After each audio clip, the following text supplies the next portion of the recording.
Hey guys, Jen here in the Northview Model Shop, and I present to you New Brunswick Moose.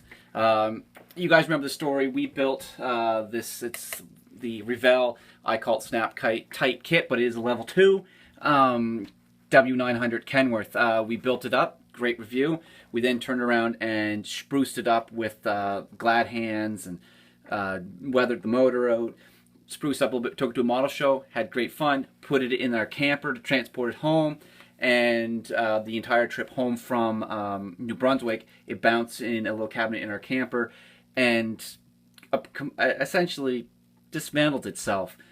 The tires were all rolled off, the front axle fell out, stuff like that.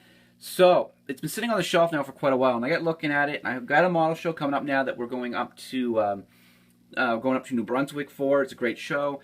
We've showed it before in its pristine state, and I say pristine as for me pristine. A lot of people probably look at this model and say there's lots wrong with it, but that's cool. So I went ahead, and New Brunswick is known for their moose. Moose strikes up there, not as bad as Newfoundland, but either way, we might have kind of modified this a little bit using that good old Mastercraft heat gun. And the story I'm using is the moose was struck here, rolled through, ripped some of the guard off, punctured the tank, came through here, rolled some tires off, and went up the other side of the truck, slid to the front, steer axle, boom, gone and disappeared. We're not done yet. What I want to do is touch up a few areas that I realized after the fact we missed, like all the marker lights on top don't have the clear red into them, so we're going to try to pick them out. I may try to drill the stacks out for a little bit better effect.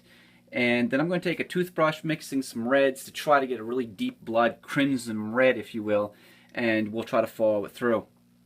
The other thing I'm going to try to do here is I have a taxidermist friend who sponsors our model show each year, and he is probably one of the best taxidermists in the Atlantic provinces for sure, no problems, no questions asked, maybe in the best in all Canada. But he may have, and I'm pretty sure he said he did or have something very close, would be a moose cape, a New Brunswick moose, a whole cape that he would willing to part with a little puff of hair, that we're willing to trim and put some hair in some areas where the moose was hit and run through, to add a little nice effect to it. Went pretty good.